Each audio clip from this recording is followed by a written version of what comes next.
Welcome back to the second hour of the February 17th edition of the show with no name. That's 2012. Now that we're in our second year, I guess we have to identify those things, right? I'm Bob Going with Gavin Murdoch and Jim DeKosha. Oh, wow. Hot off the press. Men from Glen, violin and accordion world folk, whatever that means, in quotes, performing Sundays at the Go Where I Bean Coffee House, 11 to 1 8. Oh, wow, live entertainment. What is live that? entertainment. Does she have a cabaret license? This is not Albany, this is Amsterdam, where people are still free. We're doing nothing with boas and dancing girls. It's just men from No Glen. dancing girl? No dancing girl. The girls have no boas? Woo! Wow. Wow, this is pretty cool. Men from Glen, violin and accordion. Look at this. And it doesn't say Sunday, it says Sundays. Sundays, 11 to what?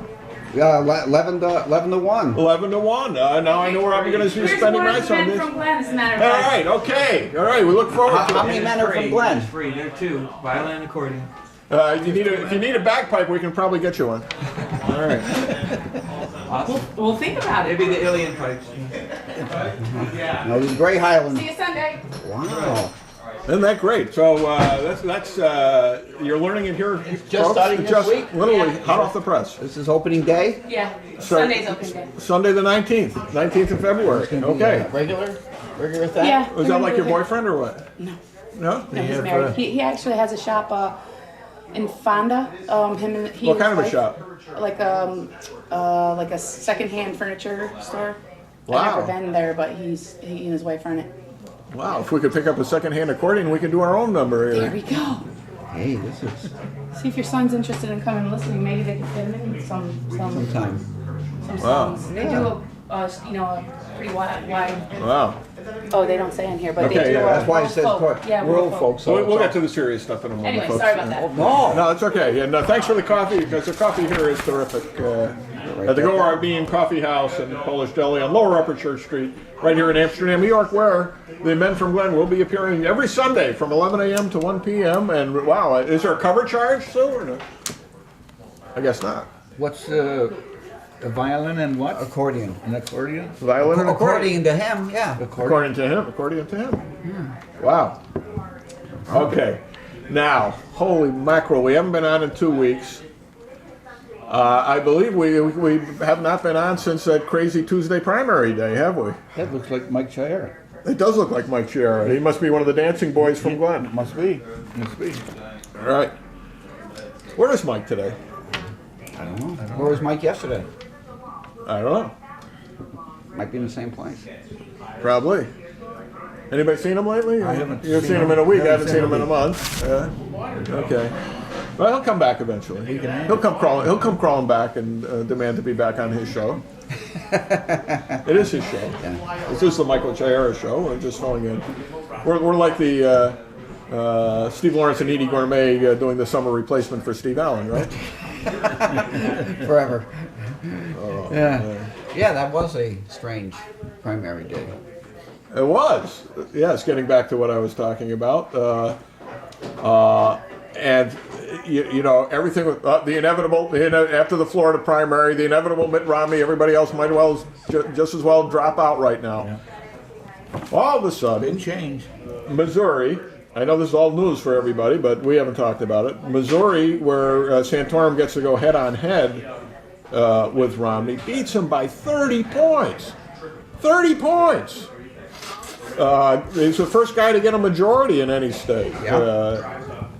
Then he wins in Minnesota, which is like, shouldn't that really be kind of like Romney country, you know? Right next to Michigan. More or less, yeah. And no, they beats him up there, and but the stunner was Colorado, where the polls did not show Santorum anywhere near close. They said, well, it looks like Santorum might get second place. That'll be a good little boost for him. Second place, he clobbered him. You know, he won by a good 5 points in Colorado, which is pretty substantial any way you look at it. Yes, go ahead. You think Mike might be with Newt? Mike could be with Newt. Could be with Newt. I Someplace. haven't heard anything about either one of them lately. That's true. Well, Newt was out in California raising some money. I like Newt. Anyway, since last we met, Santorum has become the guy to beat.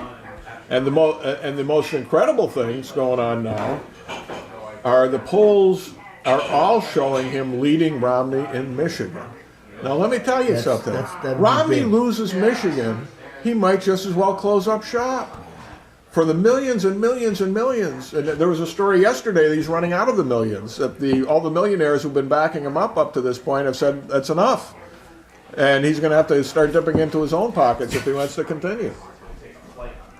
Well, he's got a few. But just imagine, and one of the polls had Santorum in a double-digit lead in Michigan. There's a couple of weeks ago, and as I say, anything can happen in a couple of weeks. So now yesterday, Santorum puts out one of the best political ads I have ever seen. I did not see it. I didn't either. I think I posted it on. I linked to it on Facebook. It's called Rombo, and it's a spoof, obviously, on Mitt Romney. But Mitt Romney is has him skulking about with what looks like an AK-47 paintball gun. And it's like in an old Amsterdam factory, and he's trying to shoot Santorum with mud. He's got these mud balls, and for Santorum they have this smiling cutout, like it's one of those shooting range things. And the Romney character is skulking around behind the concrete pillars, it's like they filmed it across the river in Chalmers while they're tearing it down. And then every once in a while this cutout would appear from behind a pillar, and Romney would start shooting, and all the mud would go all around him, and none of it lands on Santorum. And in the end, the mud, the gun misfires, and the mud gets all over his beautiful white shirt.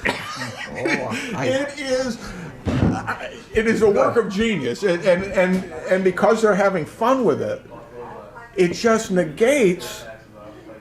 In one $2,000 ad, it negates the $500,000 that they're going to be throwing against them. And the cutout of Santorum is priceless because it's like he's kind of sitting there smiling, smirking. Work of genius. It is.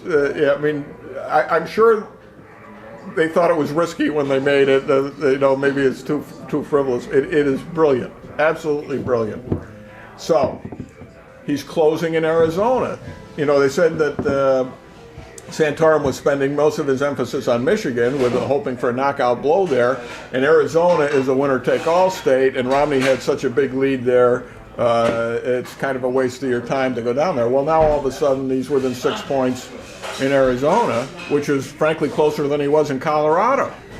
In the polls, he's closing in on Gingrich in Georgia. Now, let's suppose Santorum wins both of those, Michigan and Arizona, in another week, 10 days. Holy cow! That's a game changer. Is that going to be enough to get the party behind him? It's going to be enough to establish what George H.W. Bush called the Big Mo. It would probably ordinarily cause a number of other people to reconsider getting into the race. The establishment's got to have a plan B, and they don't. Now they're hoping for a brokered convention and to bring Jeb Bush up. Well, you know what? Jeb Bush, I like Jeb Bush. I think he's a great governor. The nation is not ready for another Bush, and probably won't be for another 100 years. I think Santorum would do a better job anyhow. But it's going to be tight. It's going to be close. It's going to get more mean-spirited, as somebody once said, as they go down. And I think that's one of the negatives of the system we have in place now is that those who are competing to get the nomination do so much damage to themselves and the ones they're running against to get the party nomination that you just want to knock their heads together and say, cut it out. And the worst offender has been Romney. He's nasty. He's nasty. He's run these underground campaigns, and then he finally came out in the open and started actually doing it himself to destroy Gingrich, and he destroyed himself in the process. And I think it's as simple as that. He's destroyed himself and doesn't get it. He just doesn't get it. So I was thinking of, I got this great idea for a viral video for YouTube. Now, you know how they have all these variations of the Hitler learning that he has no troops left. One is funnier than the next. The jib jab type ones. Well, this is the, I forget what the movie is, but you know, it shows Hitler in the bunker, and he tells everybody but these three guys to leave the room. And now, there are a lot of variations on it that people put different subtitles on because it's all in German, but they, you know, it becomes about elections, it becomes about all kinds of crazy things. I got the, I want to do the scene where John Belushi's in the tunnel with Carrie Fisher from the Blues Brothers, where she, you know, she's coming up with the AK-47 and is ready to blow him away, and Belushi will be Romney in my version. And he said, "No, you gotta understand. I'm really a conservative, honey. You know, and I'm a severe conservative." You know, you do a lot with that. That would be a good one. Yeah, I got to work on it. I got to download that and tweak it a little bit. But I think Romney is, the longer he's in this, the more he really reveals about himself. How can he get past? You know, Super Tuesday's coming up quick. It's like the 6th of March, I think. Right? Yeah, 3 weeks. Yeah. Yeah. That's a lot of states with a lot of variations. Ohio's one of them. Santorum's opened up like a 15-point lead in Ohio, okay, at this point. He is clicking with the working middle class, clicking like crazy. The former Reagan Democrats, etc. And all in these swing states that are important. You know, if he does well in Ohio, Michigan, Pennsylvania, Wisconsin, Minnesota, Those are going to have to be big red states in the election, and if he can swing them now. Yeah. Anyway, Romney could be effectively done at that point. What's he going to say? Well, I'm going to, rely on New York and California. No, I don't think so. No. Hope for a brokered convention and what? They're not going to turn to him in a brokered convention. I hope not. No. It's inconceivable that he would get turned to. I think there's something going on with him and Ron Paul, and it's incredible to me that Ron Paul, who takes some very firm positions on a lot of things, has not criticized Mitt Romney hardly at all. And less as time goes by. You don't hear him talking about Romney Care and things like that. They've had like a cozy relationship. And the way I see it is, if Romney is the nominee, it might be the sensible thing for him to pick Ron Paul. No, Rand Paul, the senator from Kentucky, son of Ron Paul. That takes Ron Paul out of the third party thing. It brings the Rocco Paul fringe in, right? Yeah. And Rand does not impress me as being anywhere near as wacky as his father, or at least he's more discreet than his father.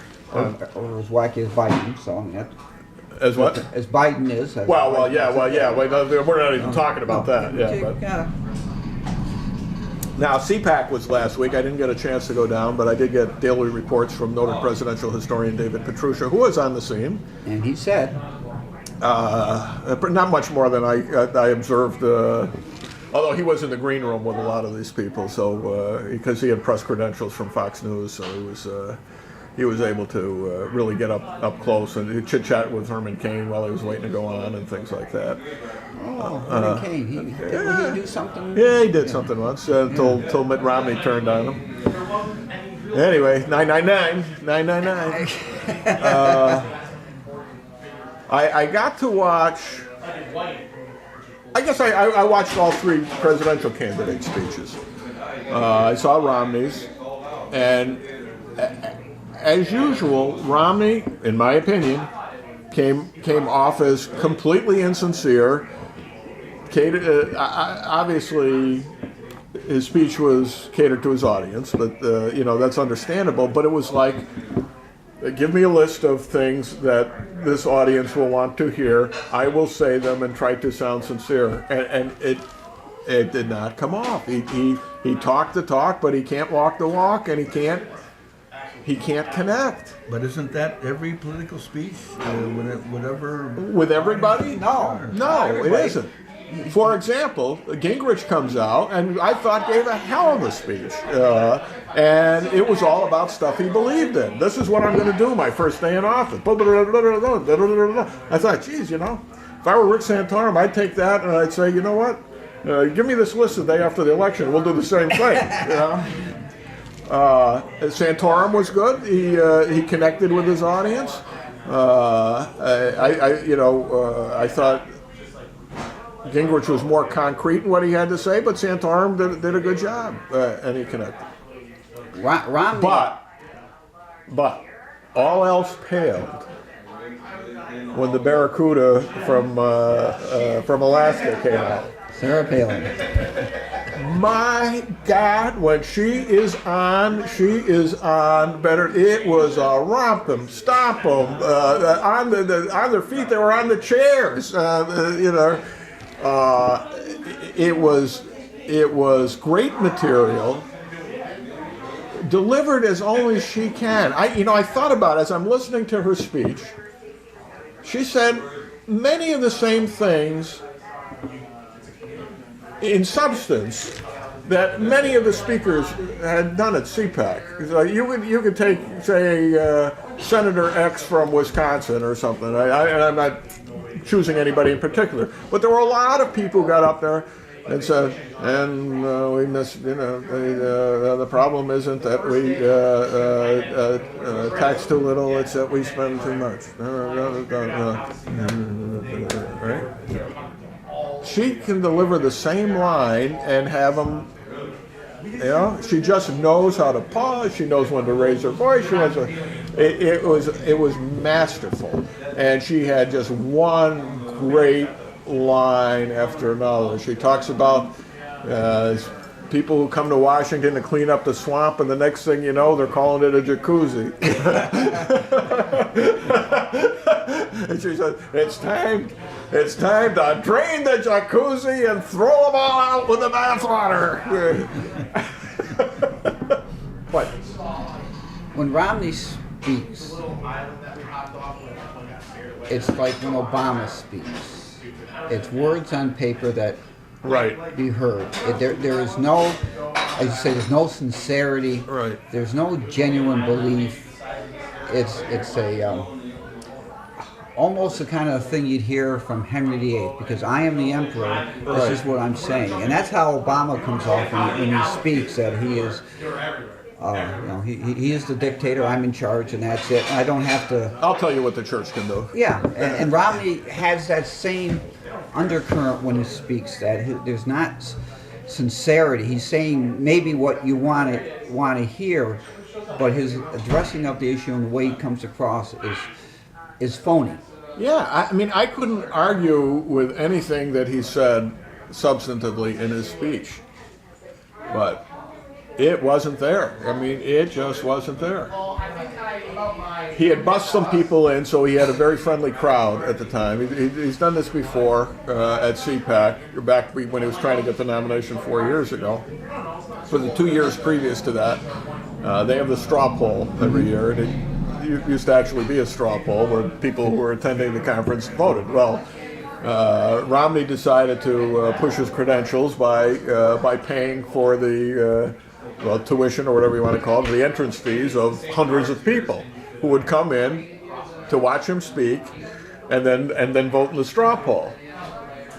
And Ron Paul has been doing the same thing for several years, so that even though there'd be maybe 5% of the people attending were Paulistas, Ron Paul has won the straw poll for 3 years running, and everyone expects that to happen. Didn't happen this year because he decided to save his money and spend it on the election. but it didn't keep Romney from doing the same thing again this year. So that Romney gets a very good reception, but it's all the people he busted in, and they immediately left. And when they announced that Romney's won the straw poll at the end of the thing, there were boos. I mean, there were a smattering of applause and mostly boos. The guys who voted all went home. Yeah. They didn't stay for the Romney people did not stay for the Sarah Palin speech. Let's put it that way. But boy, she was a knockout. She was a knockout, and makes you wonder if if she'd given the speech on the first day, whether anybody else would have won the straw poll. Did she get a speech, or was it? What do you call that? Getting a brain freeze. Michelle Bachmann. Tina Fey. No, it wasn't Tina Fey. No. It was a real. Okay. Yeah. But she does. I mean, there's a very. You don't always have to like what she says, but she's very sincere about what she says, and she talks And like she says somebody it hanging well. around the bar. You That's hang right. around with. I would love to have them live next door to me. Todd and I go out fishing. Yeah, there you go. Take me for a ride in the snowmobile, Todd. Sure, get on board. Yeah. Sarah, you want to start it up for us? Yeah. But she's got something good about her. Sometimes she doesn't always think before she speaks, but a lot of people that. She's had a couple of examples of that, and none in a long time. I think she learned her lesson talking to Katie Couric, and has been real careful ever since. The stuff she puts on Facebook is brilliant. I don't know who's doing her writing for her. If she's got that kind of writing talent as well, she is a remarkable woman. She's a remarkable woman anyway. But she's a freaking rock star when she gets up there, and you can see when she goes on the campaign trail. Whenever she decides to do it, it's going to be a deal breaker. I mean, So whoever she comes out on behalf of is going to get the boost. Now, I think she's sort of hoping in her heart of hearts, why she's staying so loose on this whole thing. She's hoping it's going to be a brokered convention. I really believe that. And somebody said if they put Jeb Bush's name up, Sarah Palin's name is going to go up 2 seconds later, and she would sweep the place if it became that kind of deadlock, and they were looking for somebody else. But I don't see that happening. I really think the nominee is going to be one of the people who's actually running. In the end, backroom deals going on when that happens. Yeah, but the day of the backroom deals isn't what it used to be. When we were growing up, there would be like 4 or 5 primaries, and they were essentially beauty contests. The deal wasn't to grab the delegates. The deal was to show that you could deliver. And it was very important for Jack Kennedy in 1960 because he was able to show he could win in West Virginia, for example, a heavily Protestant state. That made a big difference to the guys who are actually deciding who the nominee is going to be. Yeah. Lyndon Johnson didn't declare his candidacy till like a week before the convention, and had about 40% of the delegates.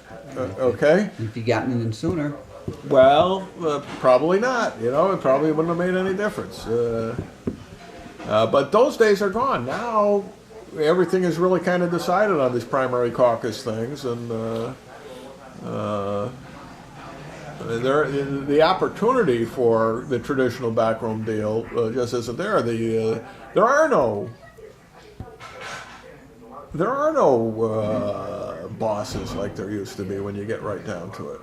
I mean, it's hard to, there used to be a Republican establishment, the Eastern Liberal establishment, the Republican Party, that would decide all these things. John Foster Dulles and the Rockefellers and Wilkie's our candidate this year. Well, Wilkie had his chance. We're going with Dewey, and it would be the same advisors who would end up. Herbert Brownell, and those guys. But now you don't see that power. it's not as clear cut as it used to be, and I don't know. Might be good viewing for a week. So it'll be fun. It looks like it's going to be a fun political season. I guess in New York. Have you heard anything about them circulating petitions in New York yet? I don't think so. I don't think they've done that yet for the delegates. That should be coming up shortly, I would think. We don't know when. We don't know whether We're going to have 3 primaries this year. The congressional and according to a federal court, the congressional and U.S. Senate primaries are going to be, I think, in early June, if I'm not mistaken, which means those petitions will be going out shortly.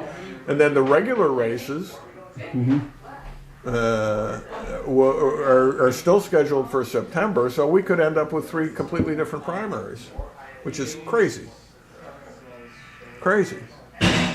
I think the one, the federal one had to do with, didn't we discuss this? Yeah, we did. That it has to do So with, you're I not read a little bit about absentee that. military ballot. Absentee basically. military ballot, and I understand that.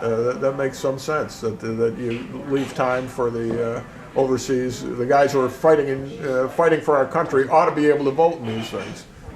Yeah, and if you do it in August, nobody's around to vote. So. Right. So it makes sense, but the legislature should have decided that, not the federal courts. But I agree with it. I agree with the ultimate result. So I don't know. We don't even have our congressional districts drawn yet. I mean, we've got this primary coming up in June. We don't even know where the districts are going to be. We're losing 2 seats.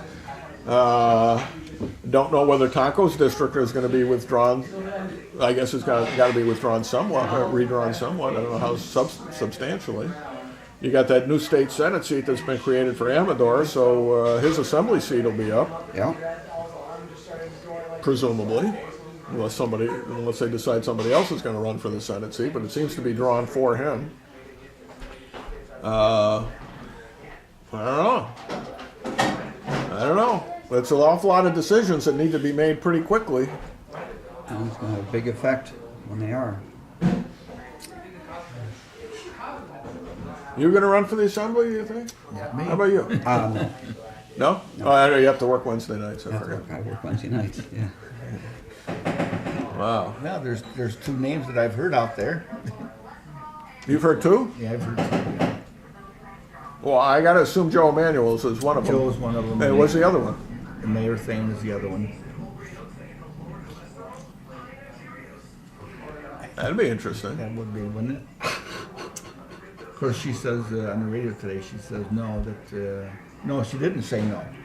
She didn't say no. She skirted around the issue.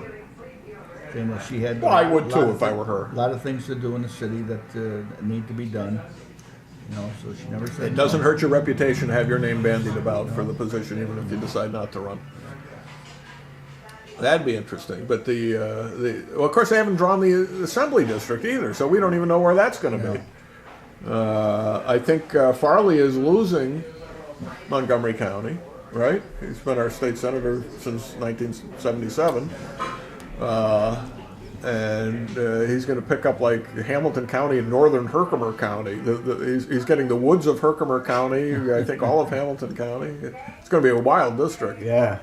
Yeah. He picks up more of Saratoga County, but he's getting a lot of woods. Yeah. A lot of people. It's going to be interesting. Their thing, huh? Yeah. I guess it depends on where the lines are drawn. I mean, Amador's from Rotterdam. There's a lot of Democrats in Rotterdam. You'd think ordinarily the candidate comes down from that way, but they haven't had much success with candidates from that way. Maybe they would give it a shot. That would be an interesting race, wouldn't it? That would be. They went head-to-head on the mayor's race, and they would go head-to-head on the assembly district. That would be really interesting. Round 2. Round 2. Dun, dun, dun, dun. And we'll find out if anybody learned anything from round 1. I haven't heard of anybody else's name of you. No, I hadn't heard that one. Stark ran for the Senate once, right, didn't he? Jeff Stark? Yes. Yeah, well, he's busy now as a supervisor, so. Maybe that's where Mike is. Maybe Heather will run. Heather's going to run for the woods. Wow. Well, she doesn't have to do anything with money. You're right. So I guess, Sheriff. We could put Mike Chair up for. wow. Do a write-in for him. That's right, that's right. He should be the Conservative Party candidate for that job, by God, right? Boy. We could do that. I'd like to see him on TV doing a debate. That'd be good. Wow. Liz Bishop as the moderator, and you got Mike Thane and Lino up there. You know Liz? A little bit. Yeah. She's looks pretty good for her age. Yeah, she's my age. Yeah. She went to Albany State with me. I didn't know her at the time, but I knew of her because while she was there, she was already working for the Nick News.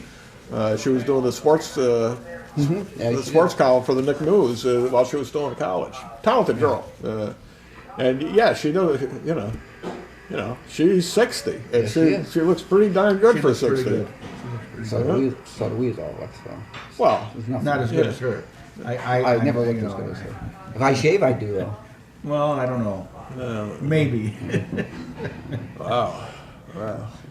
Well, you're not. Are you 60 yet? Yeah. Oh, you just had your birthday. Yeah. That's right. Yeah. That's right. We're all Back on the 28th of January. we're all back in the. That's right. Wow, you're already 60, huh? Well, good. Good. I'm glad we don't have any baby quintagenarians here anymore. Yeah. Don't feel it though. Feel pretty young, don't we? You know what it is? I think there's a big difference with the baby boomers. Baby boomers do not really get old Yeah. like our parents did. I'm serious. Yeah. Part of it is growing up healthy, I think, for the most, because we had penicillin and our parents didn't. Things like that. I mean, polio got licked when we were kids. Yeah. I think that's part of it, but I think it's the fact that there were so many of us that we grew up in a kid culture because there were So many of us. so many of us. There was nothing for us to do but hang out with other kids, and as a result, we just kind of. You say that, and I'm thinking back now. See, all right, what was my dad doing when he was 60? Okay, what am I doing? Well, I'm still playing softball, and being active and doing things, and they were kind of slowing down. Yeah, well, my dad was 60. He was dead for 8 years. Okay. Yeah, but you're absolutely right. One of my youngest uncle, my mother's baby brother, is only like 5 years older than me, so he was an early baby boomer. Mm-hmm. He was still pitching softball well into his 50s, I think. So yeah, absolutely. I don't know. The culture is a lot different. And I think it's a lot of it has to do with maybe. We sort of had a culture all our own that hasn't changed all that much. I mean, rock and roll hit in '56. Okay, so that was. When we were little, and the music went through a revolution, but it hasn't changed all that much in our lifetimes, as opposed to. What theirs was. Yeah, I mean, they basically. We had jets, and we still have jets. They had horse and buggy, and then Right. Thinking back on what they were, difference. people they were just getting ice boxes. Right. That's what it was. Right. They were just getting electricity put in. So I mean, Right. it was a lot of change. It's been changed certainly since we were kids, but quantitatively, it hasn't changed like Right. it No was for big them. drastic. Right. I mean, No big my drastic. father-in-law, perfect example. My wife's father. My wife is, I won't say how old she is, but she's younger than us, substantially. Okay? Okay. She's 6 years younger than us. I won't say how old she is. But her father was born a year before the Wright brothers flew. Okay? He remembered the first airplane that appeared in Montgomery County. Mm-hmm. Okay, we talked about that with Van Hassen. And in his lifetime, he saw World War I, World War II, the Great Depression. He saw electricity and refrigerators and automobiles. Really, the automobile, when he was born, there weren't any, et cetera, et cetera, et cetera, going on to putting the man on the moon and all that. He died in 1980. I'm laughing because when I was a kid, Yeah, back when you were a kid. they still had horse and wagon deliveries and Well, I can remember that. You know, I'm a little younger than you, but I can still remember the Freihofer trucks in Albany and Schenectady delivering with horse and buggy. But it was more of a novelty thing for them at that point. But I remember the Freihofer bread truck still going with the horse and wagon. Drop the milk off at your house. Well, Brothers, you know, pick it up and leave in your milk box. You know, we had TVs. Well, we still have TVs. We have different versions of them. We can hold them in our hand now, but it's relatively the same. That's same right, thing. right. Just a different Whereas version. you know, my father-in-law was born before radio. The phonograph, the phonograph was a novelty at that point. You know, people, if they had music, they had a piano in their parlor and the sheet music to go with it. But you mentioned about music, though. Remember, even at our age, we can sing the old songs without getting our face slapped. And our kids are 60 years old; they're not going to be able to do that. Right. No, that's true. That's true. There's somebody was talking about along these lines. I think they were watching North by Northwest. Okay. And you look at that, you know, that picture's over 50 years old now. It's like 54, I think it was named 57, 58, something like that.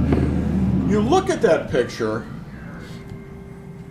and it does not seem removed from us. You know, the clothing is a little bit different, but Cary Grant's sport coat is essentially a sport coat you could buy today, and his tie and everything else, and whatever Eva Marie Saint is wearing. It does not look like a foreign era. Correct.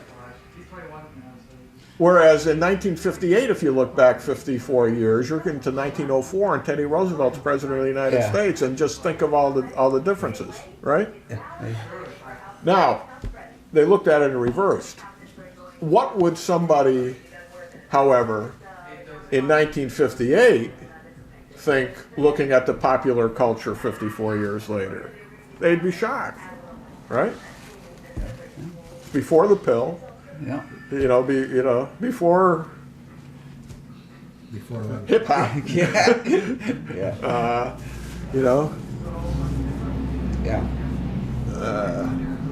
What do you mean? What do you mean? 51% of the people are married of the adults. What? They just had a stat on last night. What percentage of the population today is mixed marriages? And back in, they were telling me because in the 1950s, what was it? Sidney Poitier's was 19. What was? I guess who I'm bringing. Guess who's coming to dinner? Yeah, 1968. 68. Now that was right after. You look at the dialogue in that movie, and it really seems quaint today, doesn't it? Yeah, they wouldn't quite say it like that. But that back then it was 2 or 3%. Now it's 31%. I think they said last night. Yeah, and I'm comfortable with that. I don't want my kids growing up in that kind of atmosphere that they had back then. But there's that scene. It's such a great movie. Can you imagine going peddling this movie? Forget you got Hepburn and Tracy in their last picture. Okay, forget that for a moment. Say, I got this script. Let me read this. This should be a big hit. Where 6 people sit around and talk for 2 hours about a racial couple biracial couple getting married. Yeah. Get out of here.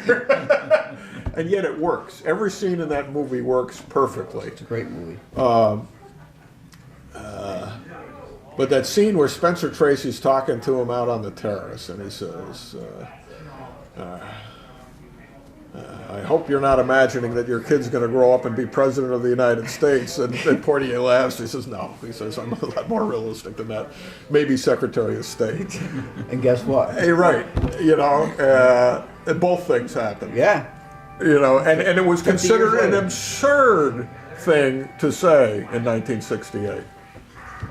And today you wouldn't give it a second of thought. No. You don't notice color. Yeah. Wacko there. That narrows it down. The minister of propaganda there, Tom Georgia. Oh. Tom Georgia attacked me on Dan Weaver's paper a couple of weeks ago. I forget what was it that I had written about? Yeah, I had.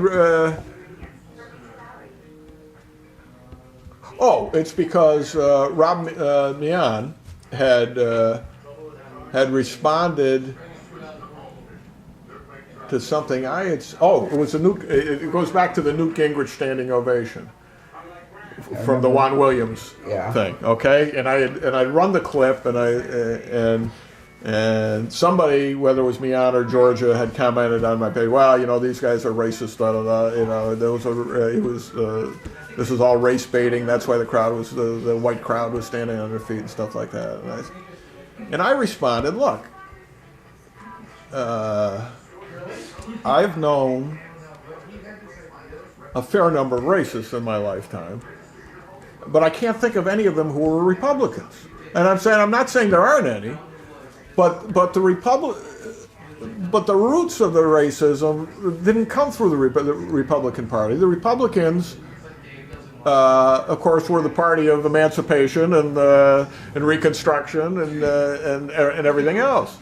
And they do not have a history of racism, unlike the Democratic Party. And I complimented the Democrats. I said I'm proud of people like Hubert Humphrey, who were able to throw away part of the base of the party in order to do what was right, morally right.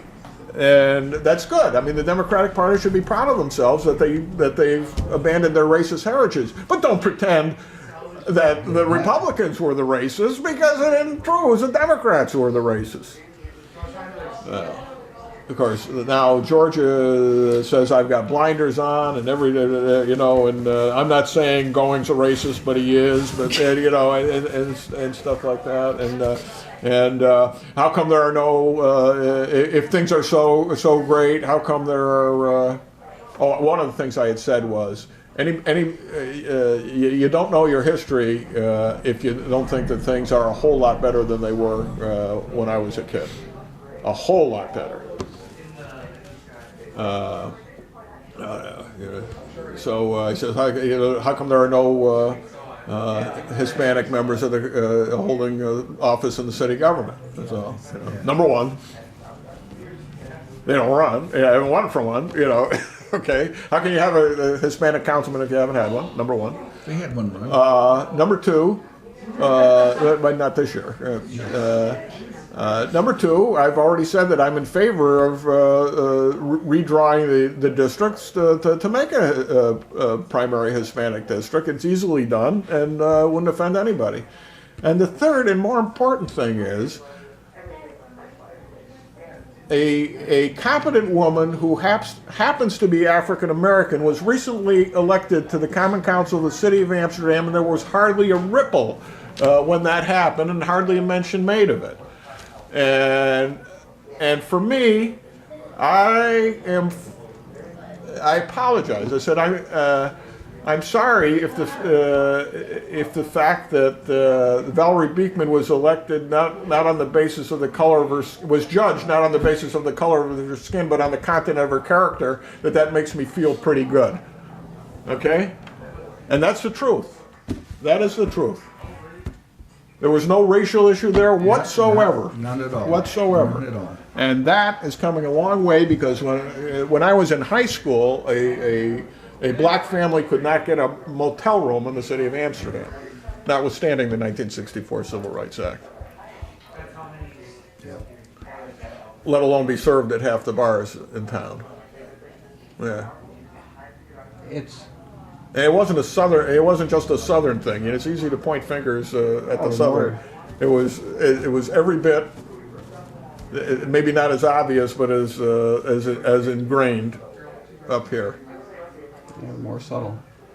So yeah, things have changed dramatically. At a time when we expect all Americans to be Americans, the government spends a whole lot of time dividing all the Americans up into all these subcategories to see what's going on. And that is a very regressive policy. It's also a policy that brings up some long ago ghosts that should not exist. and the fact Right. that whatever you do is predicated upon your sex, your racial, your How you use- your country of origin, whether it's 5 or 6 generations ago. How you utilize your sex organs? And absolutely, and that's how they break everything down in schools. Every time when you fill out a report, you have to indicate which one of these subcategories this person is from. Which is wrong. Perfect example of the growing absurdity of that, and of course the statistic you gave earlier about the biracial and bi everything families these days. According to the federal government, if say, well, I'll tell you, we'll use you and your wife as an example. Suppose you had a grandmother who came from Italy, right? Or suppose you had 2 grandparents who came from Italy, and your wife has, well, perhaps using your wife is not a good example because she is from a foreign country, but say you had a wife who was not your current wife. I had one of those. Who came from Argentina, right? Whose grandparents came from Italy, right? Racially, culturally, there's no difference between you and your wife. You just happen to be living in America with grandparents who came from Italy, and she happened to be living in Argentina where grandparents came from Italy. Goes into the listing as Hispanic. Yes. So they're actually showing categories of differences that don't even exist. That's right, because they want to show there are differences. And you know, in the old days there used to be laws that says, well, you're an Octoon. You know, you have one great grandparent who was colored, therefore we're putting you in this category. Well, that's what they're doing now, and it's becoming more and more meaningless as it goes on. And I think we're at the point where we got to throw that stuff right the hell out. You know, and by I think having we're well past that point. see, and by having these categories, they're able to provide monies for various programs for these subcategories. Subcategories. And what happens when you're providing money in these subcategories? You're accruing support.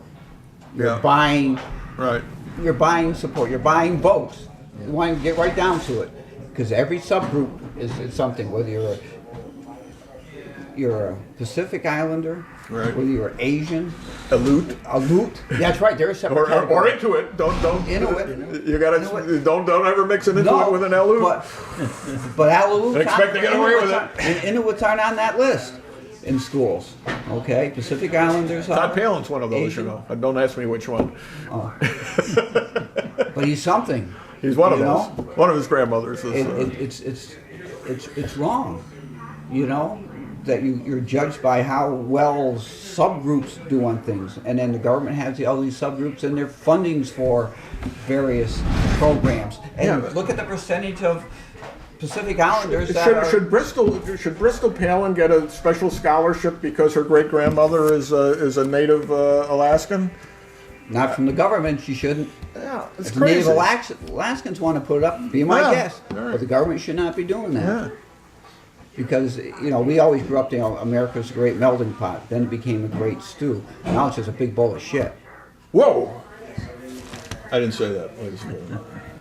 That's what it's turned into be. When you start dividing everything up, you know, you've got 50 categories where there should be no category. I got a friend of mine who's an Italian.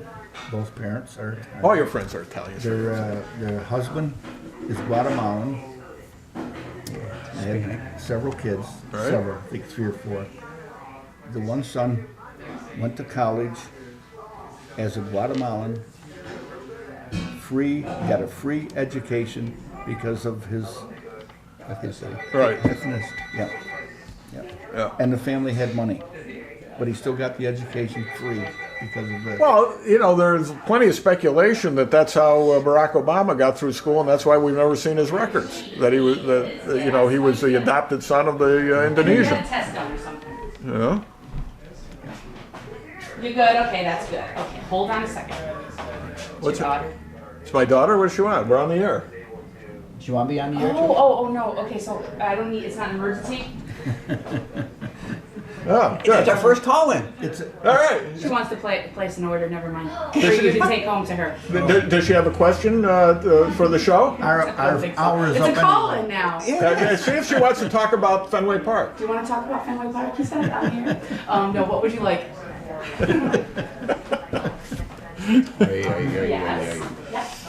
Well, those of you who haven't been following my blog or my Facebook entries or my YouTube things are not aware, perhaps, that Okay. that on last Saturday, a week ago, my daughter Anna and my granddaughter Laura Ann and my daughter Okay, can I put Louisa down, and my brother in that Sean container? went to Fenway Park for Truck Day, which is the annual event where the equipment truck for the Boston Red Sox leaves Fenway Park and heads for Florida.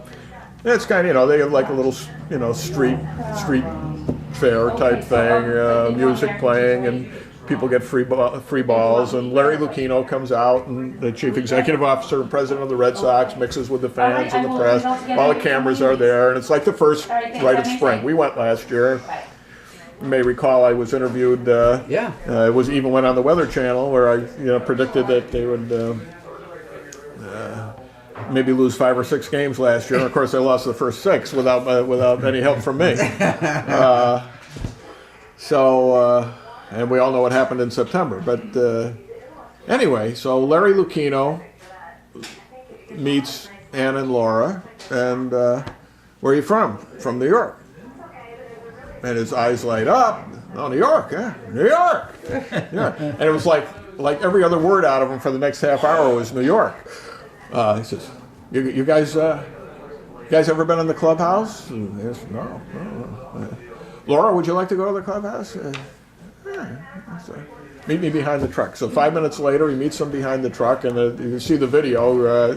I've got it all chronicled. They got where's he taking us? Where's he taking us? Before you go much farther, take a lesson on how to use the camera. It wasn't me. I didn't take the pictures. All right. Louisa, I wasn't there. Okay, all right. Louisa was taking the pictures, and there were had some faults. But you got to understand how nervous they were and excited. Sure, I mean, it was incredible. So Sean gets in a little bit ahead of them, and he gets to snap their pictures. Unfreaking believe. He gives them the whole tour of the clubhouse, gives them the run of the place.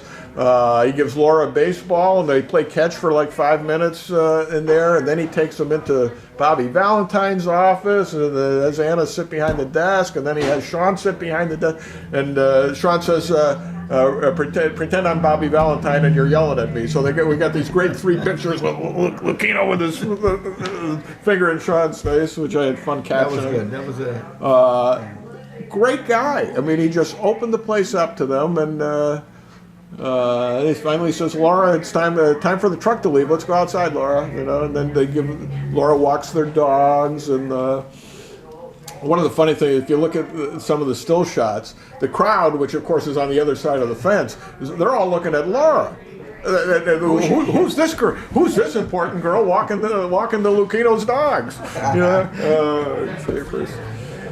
So it's a nice thing. But wonderful people. I met Lucchino last year when I was there talking to him for a little while. Just a nice personality, just a great guy to talk to. But won't you have a seat? He says to my daughter, "Won't you have a seat in Bobby Valentine's chair?" Anna starts to sit down, and then she leaps right up and she says, "Has he sat in it yet?" Yeah. Oh, okay. She was afraid to sit in it before Valentine's Day. Oh man! So what a great experience. I mean, Jeepers. Doesn't get much better than that. Unless it comes with a couple of passes, but that's okay. Next time. And we also learned some secret stuff about the Red Sox that we can't discuss because we're insiders now. But once it becomes public, I'll tell you how I knew about it. I already told you guys how we knew about it. Yeah. Good deal. Well, so let's see, what's Misha got coming up next? He's got a 4-game tournament tomorrow down in Albany. He's playing in. And then on March 2nd, they've got their Celtic concert they're putting on down in Scotia Glenville. Yeah, we talked about that last time. Now, and he's on vacation next week. We didn't talk about the Super Bowl so much, How about them Giants?